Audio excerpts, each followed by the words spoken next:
ici avec une nouvelle vidéo sur une critique de film de Tom Holland. Voici la bande-annonce.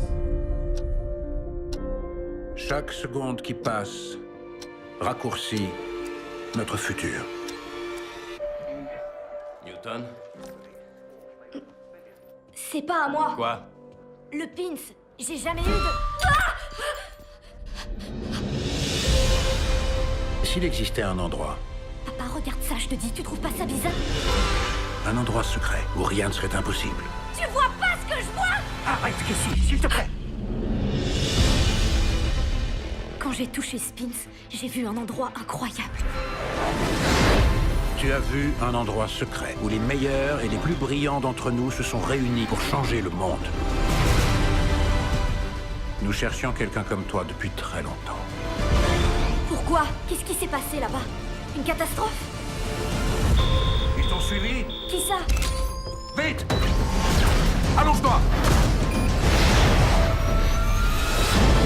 Il n'y a qu'un seul accès. Ils savent qu'on arrive, alors suis-moi! Pourquoi vous m'avez choisi moi? Il pense que tu peux réparer le monde. Tu voulais voir le monde de demain?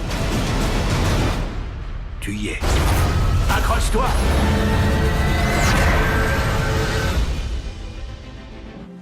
À la poursuite de demain raconte l'histoire d'un vieil homme plutôt pessimiste qui est vachement renfermé sur lui-même. Et nous avons comme héroïne principale Casey Newton qui justement est une fille plutôt optimiste et ingénieuse qui va vouloir sauver le monde.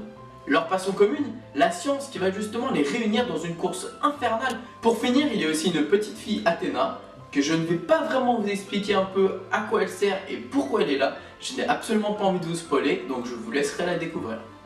Le réalisateur, c'est Brad Bird, qui a également produit Ratatouille, Les Indestructibles, Mission Impossible, Protocole Fantôme et également la série Les Simpsons. Tom Holland, du suffixe Land, fait référence justement à Disneyland, Discoveryland, Fantasyland, tous les mondes justement de Disney.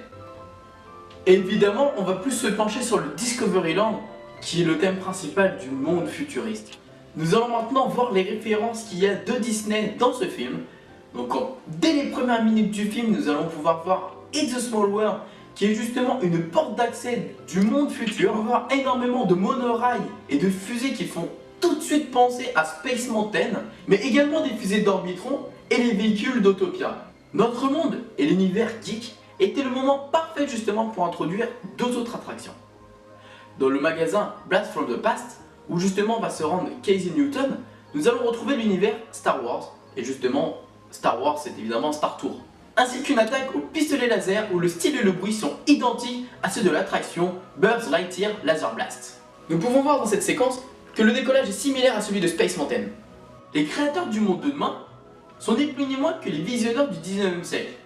Jules Verne, Nikola Tesla, Gustave Eiffel et Thomas Edison, qui rendent justement hommage au regretté visionarium. Et ce pins, à quoi fait-il penser? Moi personnellement j'ai tout de suite fait le lien avec les pins reading du parc que font les collectionneurs. Alors moi ce que j'ai vraiment pensé de ce film, waouh! Il est juste fantastique, les décors sont merveilleux, on se met tout de suite dans l'ambiance du futur. Le décor du futur nous fait tout de suite penser à Retour vers le futur, qui est justement un chef-d'œuvre cinématographique.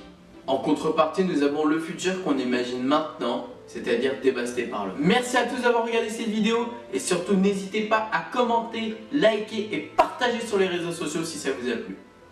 Pour vous abonner, cliquez sur ce pins.